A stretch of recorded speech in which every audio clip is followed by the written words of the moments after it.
Hey there, welcome back to another combat control training video. Today I'm going to talk about two things you can do to prepare for the swimming that you're going to be doing in the training pipeline. If you can do these two things, I think it'll help you out a lot and give you a good solid baseline to begin the training. You want to work on other things as well, but I think if you have these two things down, you should be prepared to have a solid foundation to get the training going.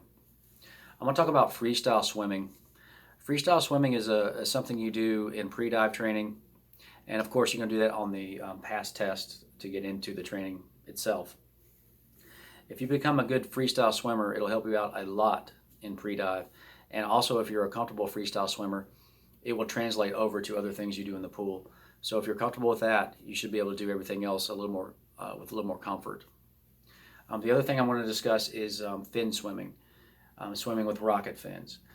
This is something you do a lot of, and if you haven't put on a pair of rocket fins, I advise you do that now and begin training up to swimming 1,500 meters with fins on. And I'm going to share a few techniques on how to do that on the lead arm, trailing arm, or the fin swimming, and hopefully that'll help you guys out. If you haven't subscribed, you can go ahead and do that. I do these videos probably every month. I'm going to try to do more of these, but just to help people out that are entering the training, are curious about the training. And also my blog site, everydayspecialops.blogspot.com, has write-ups on pretty much all the videos I make, just a little more in depth. And if you like reading instead of watching me talk, you can always go back there and read through the blogs. Becoming a good freestyle swimmer is a little harder than it looks. And if you're not a good freestyle swimmer, there's just a few things you can do that you can tweak, and it will make you so much better in the water at doing that stroke. The first thing I want to bring up is the topic of sinking or floating. I'm someone who tends to sink in the pool, so I'm really good at events at the bottom of the pool, not necessarily things that happen on the top. Unfortunately, swimming happens on the surface of the water. So if you tend to sink, you can test this out in the pool. Just hold your breath and see what happens in the deep end of a pool. I tend to kind of go down towards the bottom, and most guys that I knew tended to float. I thought floating meant that you were kind of fat, but most of the guys I knew in the pipeline tended to float. So it seems to be more common. But if you do sink, it's not a curse. It just means you're going to have to relax more. The first tip I have for freestyle swimming is just to relax, to loosen your body up and be fluid in the water. Because the more you tense up, the more you're going to the more your back legs tend to go down in the back, and the more you're going to exhaust yourself in the water. So your movements are going to be fluid, and you're not necessarily pulling hard on the water, but you're going to be going through the water with fluid movements. And you don't want to be fighting it or doing the windmill motion. The windmill thing, I thought when I saw the Olympic swimmers doing the freestyle that they were just windmilling their arms as fast as they could, and they were just plowing through the water. That is not the case. The freestyle stroke, butterfly stroke, combat swimmer stroke, they all have glide phases. Then that's where you get the most momentum in the water. All right, my next tip is a technique. So the technique, when you're doing a freestyle swim in the pool, the first thing you want to do when you start off is get a good solid push off the wall. And when you push off the wall, you want to get your feet together and you want to put your arms straight out and be as long as you can. Imagine your body just stretching out in the water, and keep your biceps close to your head. And when you push off the wall, give a good hard push, and you can even do a dolphin motion if you're comfortable with that, but you at least want to push off the wall and go as far as you can every time and take advantage of the wall when you're freestyle swimming. When you push off the wall and get your arms together and almost like you're an arrow in the water, you're going to go a long way, and the better you are at that, the further you can go and the less strokes you got to do in the pool on your swim. All right, the next thing with the freestyle stroke is your arms and what you're doing with your arms. And actually, when you're doing the freestyle swim and you're coming in the water and your hands are in the water and then you're doing another pull and then you're coming back, your hands are going to be together for a slight moment. And that's where you're going to be gliding. And when you're pulling down and turning to your side a little bit, you're going to be gliding with that as well. So your arm pulled down, and when you come back, your arm comes back, it's going to enter just in front of your head and come down and come back. And then you're going to do another pull like that. Pull down, you're going to cup your hand a little bit, pull down under your body, bring it back behind you, out of the water, and back in front of your head. And your hands are going to be together for a slight moment there. That's something I never thought about. So my hands were never together. They were more doing this. So you want your hands to be, kind of, let me try to do this out of the water. So you're going to pull down, come back, and kind of that motion there. But the main thing, my stroke's horrible there, but your hands want to be together.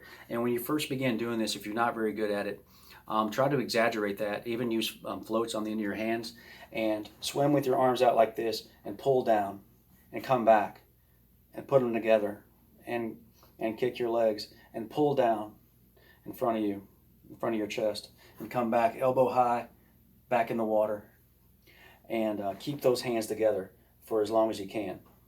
Once you get used to that, it'll be a little better.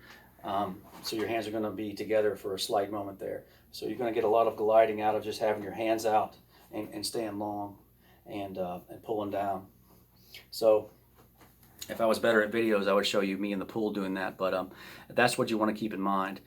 And when I started doing that, I felt like I was doing less work, and I thought I was going slower, but I was going much faster.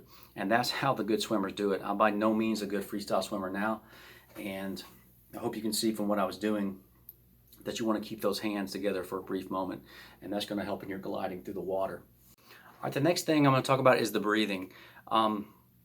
When I began freestyle swimming, and what I did was just every 2 strokes, I would take a breath. And I was so tensed up that I would raise my head out of the water, and what happens when you raise your head out of the water, your legs go down, and I'm kind of going through the water like this. So unless you're just a really, really talented swimmer, whenever you take a breath, you're gonna cause a little drag in the water. But the less breaths you can take per stroke, the more streamlined you're going to be in the water. So what I later developed was every 3 strokes I would take a breath. That got my breathing on every 3rd stroke would be on this side, and then I'd be on this side.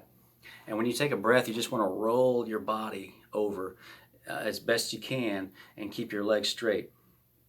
I didn't mention the legs, but your legs are not going to be bent. Obviously, they're going to be straight, and they're just going to be doing this number right here. I mean, you don't want to be kicking hard. You just want to keep them going, and it's going to keep your keep the back of your body up. As you're turning to breathe, you're just rolling. And one thing that helped me with keeping my body straight, when they actually filmed me in training when they were preparing us, so I had a camera underwater, and what helped me finally get my body straight was focusing my head, forcing it down to the bottom of the pool. It felt weird at first, but it just kept my body like this. I was never going like this. It never happened. So it leveled my body up a lot better than kind of doing this with my legs in the back. So that's my tips on freestyle swimming. And when you're working on this, you can start with 25 yards, 25 meters or whatever, and just practice your strokes, nice and easy. And then work up to, if you can get up to 1,000 meters comfortably swimming with a freestyle stroke, you'll be more than prepared for whatever freestyle swimming you're doing in the pipeline. Like I said, you don't do much of it until you're pre-dive, but every time you're doing these 25-meter underwater swims, you're going to be freestyling back to the wall, which means if you're just a better freestyle swimmer and you're just kind of casually going back to the wall efficiently, you're going to have more heart rate, lower heart rate, and more breath for your next underwater. It'll help out tremendously. All right, now on to finning. Wearing fins, whenever you do a timed evaluation for a swim, you're going to be wearing fins once you get past the initial pass test to get in. So you're going to be doing 1,500 meter fin swims. It's going to be fairly common.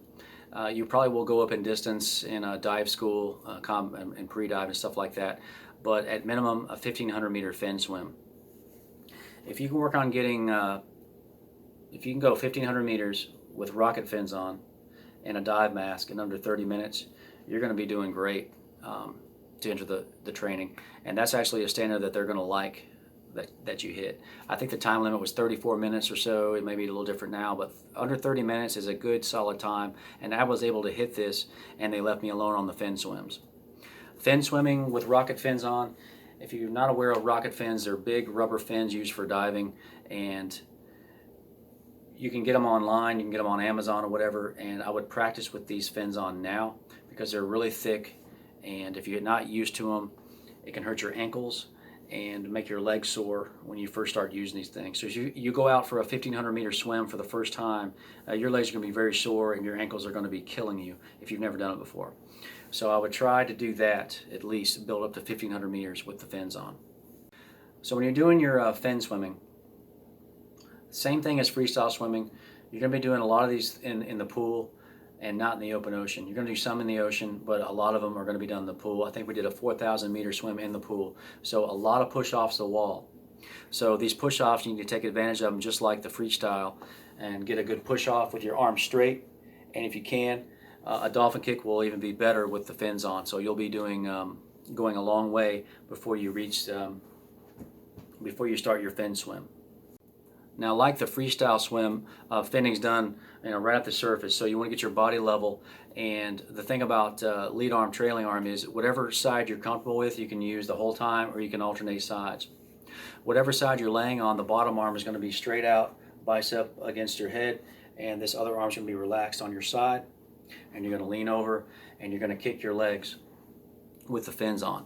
A thing to remember with the fins is you want to kick from your hips. You don't want to kick with your knees bent. You don't want to, you want to use the force of your hips and focus on in your mind until you get used to it, using your hips to move you through the water. And once you use your hips, it'll kind of move your body in this motion. And as you take a breath, you want to roll over and just get a breath, just like with the freestyle swim. You want to roll over and get a good breath, and practice with a dive mask on, because you won't have your nose when you're using a dive mask. So you want to do a roll. And it'll feel natural once you're kicking from your hips. It really does. And you'll roll and take a breath.